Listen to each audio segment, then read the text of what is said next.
kallid vaatajad, nüüd on eetris aga juudi prognoos. Kas teate, millised sündmused ootavad meid suve alguses?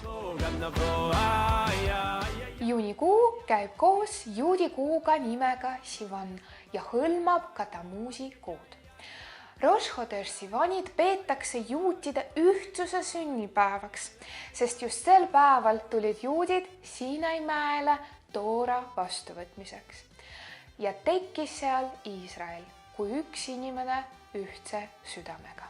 Aga kuna see aasta on seotud ühinemisega, käes on ju Hakelli aasta. Vaadake selle kohta ka täiendavat infot meie 4. septembril esimesest episoodis. Siis ootab meid ees riida veelgi ühendavaimaid üritusi ja algatusi.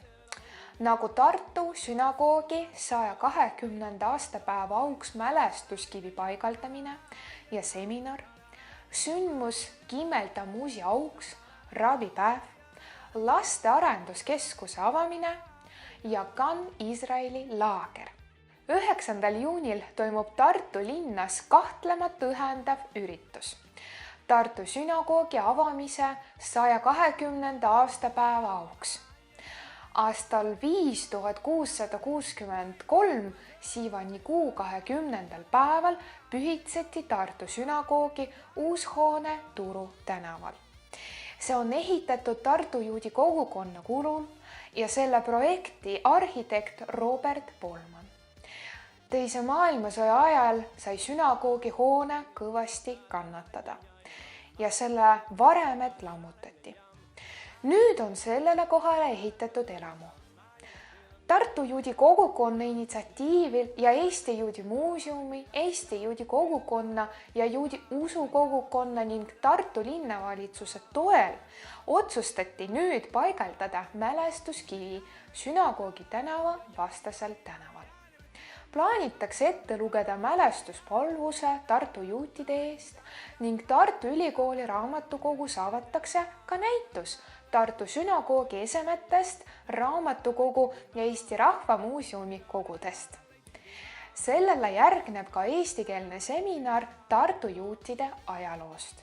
Tamuz 3. või 23. mail toimub üritus rabipäeva auks.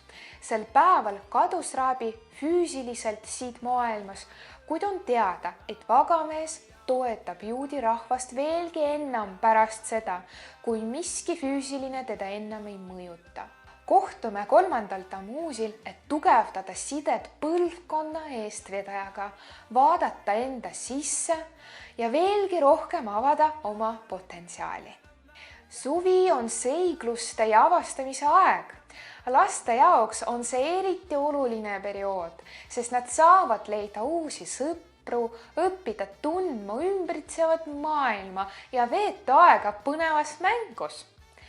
Kutsume lapsi vanuses 6–13 eluaastad suvisesse maalaagrisse nimega Gan Israel Estonia, mis on saanud paljude perede jaoks juba tõeliseks traditsiooniks. Sel aastal lähevad lapsed juudi kuningriiki ja paljastavad koos peategelase Ben Melehiga kuningasse Shlomo saladused.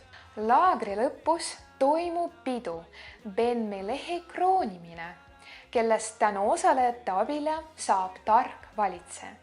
Ka tema nõuandjad, meie kallid lapsed, kroonitakse ja neist saavad oma elu kuningad. Armsi lapsi ees ootab tõeline seiklus, aeg värskes õhus, maitsev koššeri toid, uued teadmised juudi rahva traditsioonidest ning iseseisvuse ja enesekindluse tugevdamine. Ja pealegi on Gan Iisrael suurepärane võimalus ka vanematele, et nad saaksid oma aega pühendada oma asjadele ja iseendale, teades, et nende lapsed saavad oma koolivaheajast maksimumi.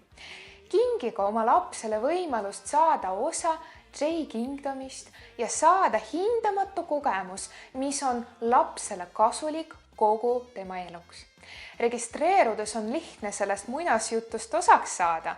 kuni 1. juunini kehtis soodne osavõtutasu, kuid kõigile meie armsate Juudi uudiste vaatajatele kehtib soodne hind kuni 11. juunini. Kallid lapsevanemad, Juudi Keskusel on hea meel teid kõiges toetada.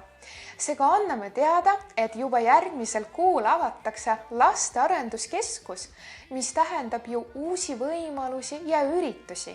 Näiteks saab iga pere pidada nõu psühholoogiga Elena Korableva ning perearsti lastearstiga Katrin Põhjala. Täpsemalt saate juba varsti teada Juudi uudistes. Oleme koos, soovime teile ja teie lähedastele imelist suve!